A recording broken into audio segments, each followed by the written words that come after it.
un président directement élu. Merci. Au nom des Verts, maintenant, Monsieur Canfin. Oui, Monsieur Barroso, vous avez je vous avais à juste titre parlé de l'évasion fiscale. Vous savez que c'est un combat extrêmement important pour nous, parce que c'est un combat d'efficacité économique et un combat de justice sociale. C'est très bien d'en parler, mais on aimerait des actes. Où sont les déclarations de la Commission, où est la pression de la Commission pour aider la Grèce à essayer de récupérer les 100 à 200 milliards d'euros qui sont en Suisse, selon les estimations du gouvernement grec? Je sais que ce n'est pas forcément la priorité de la Grèce. La Grèce est la première responsable de cette incapacité à lever réellement l'impôt. Mais où sont vraiment les actes de la Commission pour faire pression sur la Suisse pour que l'argent puisse être taxé et revienne ensuite en Grèce? Daniel Cohn-Bendit parlait tout à l'heure de ce qu'a fait Obama vis-à-vis des banques suisses et vis-à-vis du secret bancaire. Où est l'initiative de la Commission européenne pour faire exactement ce qu'Obama a fait, c'est-à-dire imposer une loi extraterritoriale qui s'impose et qui écrase le secret bancaire?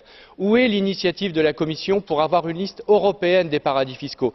Dans la liste noire de l'OCDE, il y a un État, 2 États, 3 États de temps en temps, et puis ils signent des conventions entre eux, et ensuite il n'y a plus personne.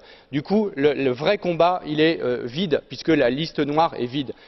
Où est l'initiative de la Commission? Donc moi j'attends des réponses concrètes, parce que c'est très bien de faire des grandes déclarations devant ce Parlement, c'est quand même beaucoup mieux de poser des actes politiques concrets qui mettent la pression sur les États, parce que j'ai tout à fait conscience que le premier frein ce sont les États, mais on a besoin de vous pour mettre ensemble la pression sur les États. Une dernière question, Monsieur Barroso, qui n'est pas sur les paradis fiscaux mais sur l'austérité.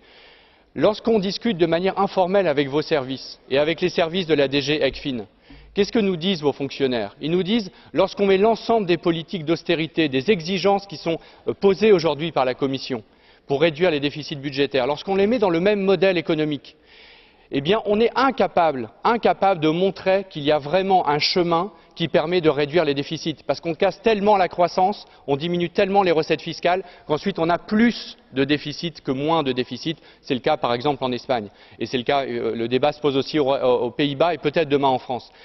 La réalité, Monsieur Barroso, c'est que quand vous mettez ces chiffres-là, ça ne marche pas. Quand allez-vous le reconnaître? Quand allez-vous commencer à changer de chemin? Merci. Merci, Monsieur Canfin. Alors.